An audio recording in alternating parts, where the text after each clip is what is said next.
CNN, BBC, France 24. I'm watching you all. This man was born in 1988 in a very remote area in western Burkina Faso, okay? Now, Ibrahim Traoré was not born into privilege or politics, no. He was a son of the soil, growing up surrounded by poverty, droughts, and also dreams. His people were actually farmers, simple, hardworking. They didn't even speak in politics, but they spoke in struggle. But as a boy, of course, Ibrahim was very quiet, or very observant and very sharp. Teachers noted his discipline.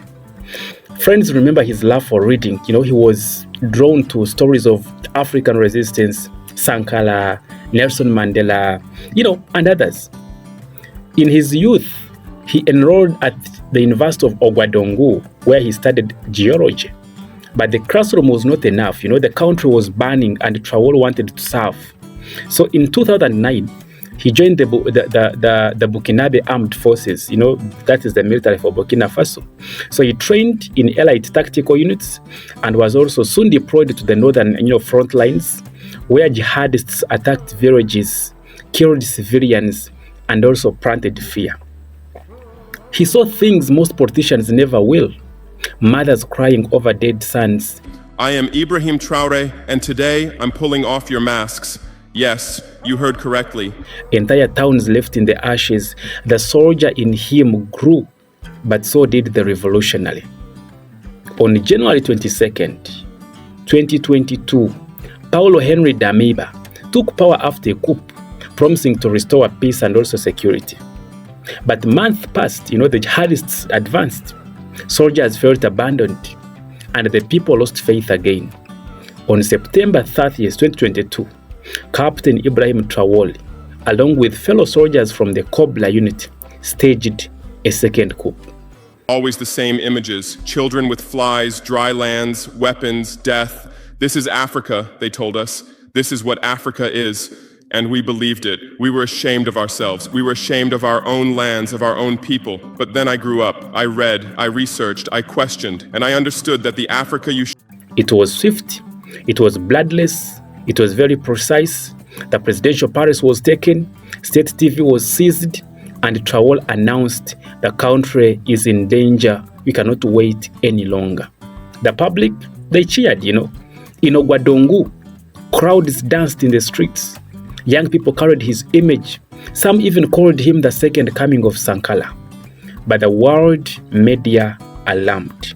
Another African military coup. Democracy under threat. A new strongman rises. But this was different. Traoré was not looking for luxury. He was on a mission, and the world would soon learn what kind. Now, within weeks of taking power, he made one of the boldest decisions in modern African history. Traoré ordered the complete withdrawal of French troops from Burkina Faso. For over a decade, France had maintained a military presence in the Sahel under Operation Burkinabe, claiming, to fight terrorism. But to many Burkinabe citizens, France was not helping. It was actually managing chaos for its own gain. Resources like gold, manganese, and also uranium flowed out of the region, but prosperity never reached the people. Captain Ibrahim Traoré gave France 1 month to live. No debate, no delay, no compromise. The French embassy was stormed by protesters, waving Burkinabe and also Russian flags. Down with imperialism, they chanted. Traoré responded, "We are no longer your colony. We will decide our own future." In a world dominated by silent submission, Traoré's voice shook the table. Now, with France gone, the real work began, okay? Traoré shifted the military strategy from defensive to offensive operations. He launched Operation Otaponu, which focused on reclaiming territory held by jihadists.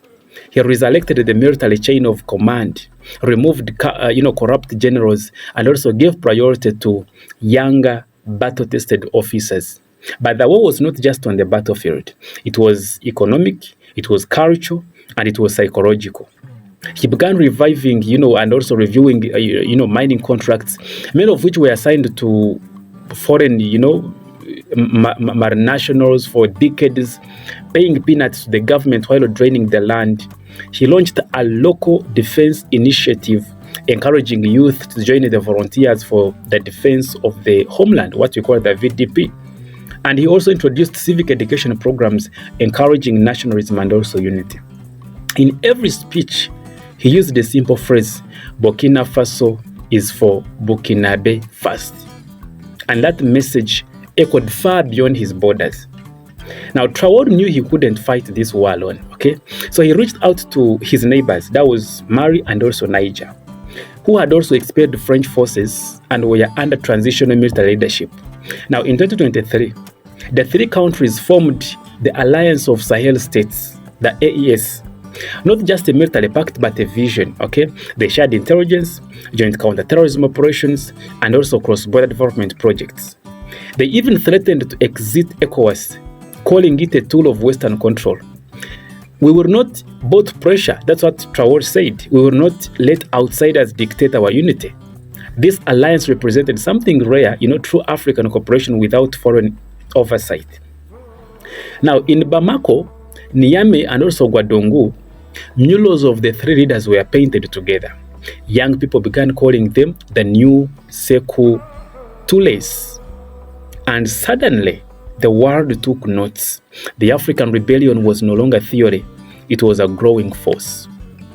Now, Pan-Africanism was once the fire of our freedom as Africans, from Kwame Nkrumah in Ghana to Thomas Sankara in Burkina Faso. It meant unity, dignity, and also self-determination. But after decades of coups, neocolonialism, and also weak leadership, that fire began to fade. Traore brought it back. He quotes Sankara often. He walks in uniform, not for show, but also to stay connected to their people. He speaks not just as the president of Burkina Faso, but also as a son of Africa. In one interview, Traore said, Africa is not poor. It is made poor the day we believe in ourselves, no one will control us again. Youth in Uganda, where I am, for example, Democratic Republic of Congo, Kenya, Nigeria, they now include him in their school debates. Music artists actually sample his speeches. TikToks feature his quotes. University forums use his policies as case studies. He has become more than a leader. He is a cultural symbol of African defiance. As expected, of course, not everyone is clapping. That one you must know. Western media outlets label him a dangerous populist.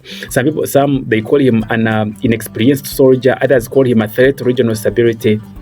The United Nations, European Union, and ECOWAS, they have all issued warnings. Some sanctions have already hit Burkina Faso. Meanwhile, countries like Russia, countries like China, Turkey, these are quietly building ties. Russia especially has shown interest in the Sahel region. With France out, Wagner mercenaries and also Russian diplomats, these are establishing influence. Traore remains non-aligned, but very strategic. He prays East and West carefully, putting Burkina Faso's interests first. Diplomatically, he's proving that Africa can say no and still survive, okay? We know no leader is very perfect. No leader is actually perfect. That one you know. But Traore's leadership has not been without criticism. Human rights groups raise concerns over military tribunals and also freedom of speech. Some opposition members, they say, democracy has been suspended. There are also reports of excessive force during anti-government protests. And yet, even with these criticisms, Traore remains more popular than any previous president in recent history. Why? Because he is visible, present. He visits front lines, works with civilians, talks directly to the youth, and like past leaders who vanished into golden palaces, he's the struggle with his people. Still, assassination threats loom. Foreign actors monitor him. The pressure is high. We were savages left outside of civilization, as if we were wretches waiting for you to save us. Every day, every hour, every minute, the same story plays on your screens. Hunger, war. But Traore says, I am not afraid of death. I am afraid of betraying my people. Some call him the new Sankara. Others say he is even more bold. But Traore does not seek sainthood. He seeks results. His journey is still young. There are no guarantees, of course, but in every decision, speech, and action, he has reminded Africa of something powerful. that we still have warriors, okay, that revolution is not bad and it is not dead, that our future is not written in European capitals, but right here in the African soil. And, we close this video. One question remains. Can Ibrahim Traoré deliver a lasting change? Or will he be consumed by the very forces he fights? History will decide, okay?